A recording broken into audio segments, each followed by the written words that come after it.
खुलुमबाय लोगोफोर, गोजोन फुंबिलि बयनिसिमबो। नोंथांमोनखौ बर' हेडलाइन आपडेट चेनेलाव बयखौबो फिन खेबसेबाव बरायनाय जाबाय। आं दिनै नोंथांमोननि सिगाङाव आरोबाव माखासे गोदान खौरां लानानै फैबावलायबाय।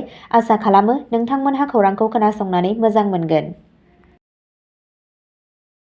गिबि खौराङावनो दङ, सायखं बसुमतारी आरो सजल कुमार सिंहआ BTCनि मावफुं सोद्रोमा महरै समायखिरा लाबाय। क'क्राझारनि बड'फा NWGWR आव थानाय BTC बिधान सभानि नब्लाङाव मोनसे फोरबोनि समाव सायखं बसुमतारी आरो सजल कुमार सिंहाया मावख'आरि महरै बड'लेण्ड टेरिटरियेल काउन्सिल BTC मावफुं सोद्रोमा महरै समायखिरा लायो। सायखं बसुमतारीया चिरांनिफ्राय UPPL काउन्सिल लेजिस्लेटिभ एसेमब्लिनि सोद्रोमा, जेराव सजल कुमार सिंहाया श्रीरामपुरनि BJPनि MCLA। बिटिआरनि गाहाय नेहाथारि आकाशदीपआ बिटिआरनि गाहाय प्रमद बर', बुंथिगिरि खाथिराम बर', लेङाइ बुंथिगिरि अभिराम महन आयगनि नुजाथिनायाव बिबान आरो गोरोन्थिनि समायखिरा लाहोयो।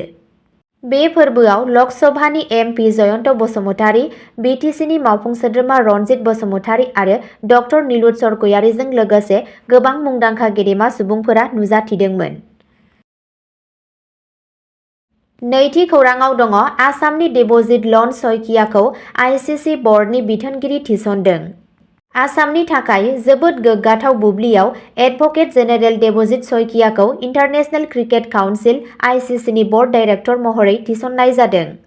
भारतारि क्रिकेट कन्ट्रल बर्डनि जानानै सइकियाया मावख'आरि महरै दुबाइआव ICCनि गाहाय मावख'आव गावनि गोदान बिफाव लादोंमोन।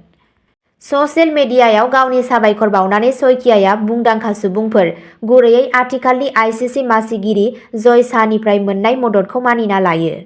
बिथाङा लिरदों, दुबाइआव मैया BCCIनि जानानै गेजेर हायुंआरि क्रिकेट गौथुमनि बर्ड बिथोनगिरि महरै बिबान नाजावबाय। जय शाहनि गोबां मदद आरो थुलुंगानि थाखाय गोथौवै साबायखर बावदों। नोरजिया आरो जुनिया मोनथाय मोननाय। गावनि गोदान ICC बिबाननि अनगायैबो सइकियाया BCCIनि जथाय नेहाथारि महरै हाबा मावो। आसाम क्रिकेट एस'सिएशननि गाहाय नेहाथारि महरै बिथांनि हाबा मावनायजों लोगोसे गावनि गुवार खुंथायारि रोंमोनदांथिजों सइकियानि थिसनथाया बिथांनि रादाय होनायनि मोनसे फोरमान। थामथि खौराङाव दङ, आसाम पुलिसआ 1.5 कौटि रांनि राजालामायाव लुथिनाय जाथायाव सा 8 खौ हमदों। आसाम पुलिसआ 26 अक्ट'बर खालि मोनायाव मरिगावनि धरमतुलाव जानाय साहसगोनां राजालामा दाखाथिजों सोमोन्दो थानाय 8 सुबुंफोरखौ खादों। बे हानजाया अजद होनाय बायदिब्ला हायुंआरि राजालामाजों दावबायनाय गंसे ट्राकनिफ्राय 1.5 कौटि रांनिबो बांसिन बेसेननि बेसादफोर लुथिदोंमोन। उफ्रा पुलिस सामलायगिरि ASP समिरन बैश्यनि दैदेननायाव पुलिसआ आसाम आरो भारतनि गुबुन ओनसोलफोराव गोबां जायगाफोराव मोनसे गोरोबनाय अपारेशन जागायदों, जायनि जाहोनाव खाजादोंमोन। गिबि नायबिजिरनायनिफ्राय मिथिनो मोनो दि बे हानजाया गोलाव समनिफ्रायनो रोखोमसे राजालामा दाखाथिफोराव लोब्बा दंमोन, जाय गाहाय लामाफोराव लजिस्टिक आरो रोगाथायनि थाखाय मोनसे खैफोद सोमजिहोबाय थादोंमोन। सनिबाराव खौरां बिजोंखौ बिबुंथि होनानै ASP समिरन बैश्यआ अपारेशनखौ गुवारै फोरमायदोंमोन आरो खोथा होदोंमोन दि हायुंआरि राजालामाफोराव बेबादि दाय गोनां खामानिफोरखौ दबथायनो थाखाय बांसिन रैखाथि राहाफोर लानाय जादों। बिथाङा गासै रायजोआव मुवा बेसादफोर आरो दावबायारिफोरनि थाखाय रैखाथि गोनां लांलाय लाबोलाय खालामनायखौ रोखा खालामनो थाखाय पुलिसनि रादायनि सायाव गोसो होदों। ब्रैथि खौराङाव दङ, बारग' MP तपन कुमार गगैखौ AIDCनि मासिगिरि महरै थिसनदों, प्रशान्त फुकननि जायगाखौ लादों। बारग' MP तपन कुमार गगैखौ आसाम दारिमिनारि जौगाखां निगम AIDCनि सामलायगिरि आफादनि मासिगिरि आरो सासे सामलायगिरि महरै थिसननाय जादों। बे थिसनथाया सनिबार 7 दिसेम्बर खालि प्रशान्त फुकननि आसाम केबिनेटआव मन्थ्रि महरै समायखिरा लाखांनायनि उनाव फैदों होनना खौराङाव फोरमायनायखौ मिथिनो मोननाय जादों।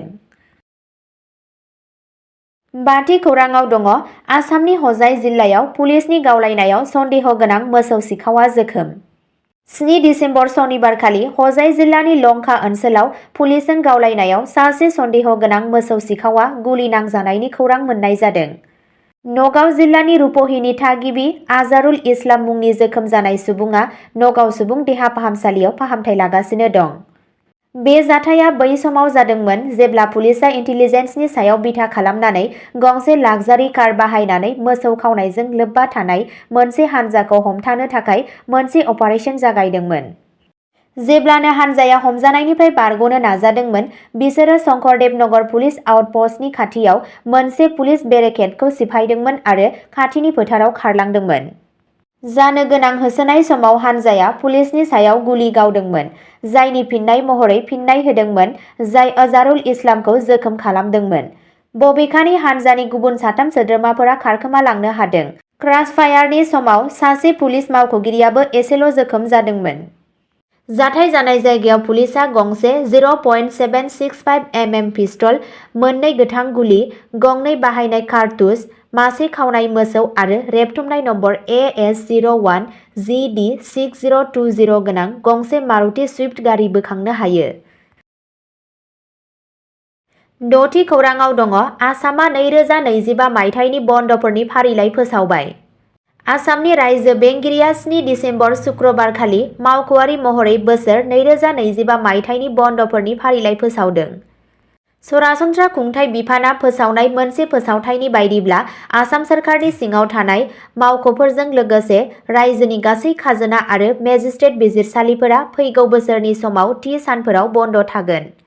बे फारिलाइयाव बायदि रोखोमनि रायजोआरि जिरायनाय सानफोर, फोरबोफोर आरो फालिथायफोर दं। बे सानफोराव सोरखारि मावख' आरो बिजिरसालिफोरा बन्द थागोन। 7थि खौराङाव दङ 4 बिजेपि एमएलएफोरा मिनिस्टार हिसाबै समायखिरा लाबाय। 7 दिसेम्बरखालि आसामाव 4 बिजेपि एमएलएफोरा मन्थ्रि महरै समायखिरा लायो। समायखिरा लानाय फोरबोखौ गुवाहाटीनि पानजाबारियाव थानाय श्रीमन्त शंकरदेव गेजेर हायुंआरि अडिट'रियामाव खुंनाय जादोंमोन। रामनि रायजो बेंगिरि लक्ष्मण प्रसाद आचार्यआ 4 गोदान मन्थ्रिफोरखौ समायखिरा लाहोयो। गोदानै सोफादेरनाय सोद्रोमाफोरा जाबाय प्रशान्त फुकन, कौशिक राय, कृष्णेन्दु पल आरो रुपेश गवाला। प्रशान्त फुकनआ डिब्रुगड़ बियाब आरो रुपेश गवालाया दुमदुमानि थान्दैथि खालामो। कौशिक राय आरो कृष्णेन्दु पलआ बराक हायेन ओनसोलनिफ्राय फारियै लखिमपुर आरो पथारकान्दिखौ थान्दैथि खालामो। 4 मन्थ्रिफोरखौ सोफादेरनायजों लोगोसे गिबि मन्थ्रि हिमन्त बिश्व शर्माजों लोगोसे मन्थ्रि आफादनि गोहोआ सा 19 जाहैबाय आरो गुबुन सासेया लांदां जानानै दं। 8थि खौराङाव दङ आसाम पुलिसआ हादोर गेजेरारि सीमा खाथियाव सा 6 बांलादेशीफोरखौ हमदों आरो होखारहरदों। मोनसे गोख्रै अपारेशनाव आसाम पुलिसनि जवानफोरा गेजेर हायुंआरि सीमा खाथियाव सा 6 बांलादेशी नोगोरारिफोरखौ हमदों।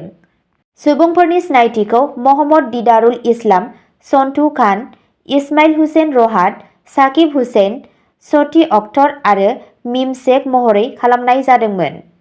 बिसोरखौ हमनायनि उनाव बिबानगिरिफोरा गोख्रै राहा लायो आरो गासै सा 6 सुबुंफोरखौ सीमा बारनानै बांलादेशआव दैथायहरफिनदों होनना खौराङाव मिथिनो मोननाय जादों।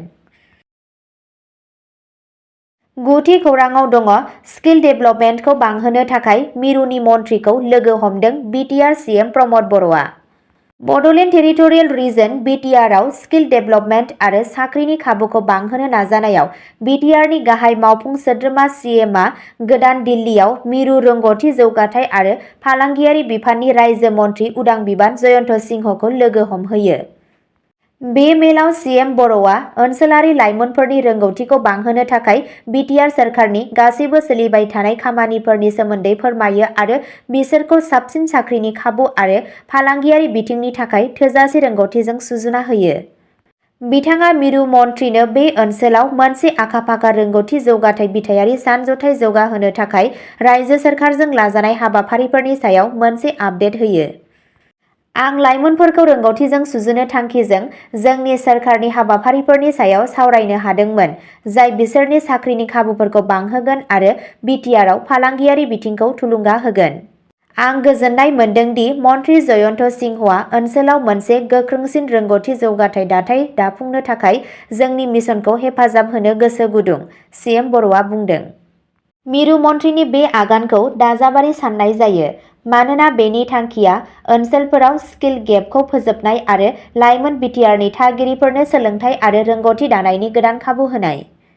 सोरखारनि नाजानायफोरा हाबायारि फोरोंथाय, फालांगियारि आरो आथिखालनि हाथाइनि गोनांथिफोरखौ गोरोबहोनो थाखाय गासै लाइमोन गोहोनि गासै रोंग'थिखौ साबसिन खालामनाय बायदि हाबाफारिफोराव गोसो होगोन होनना मिजिंथिनाय जादों।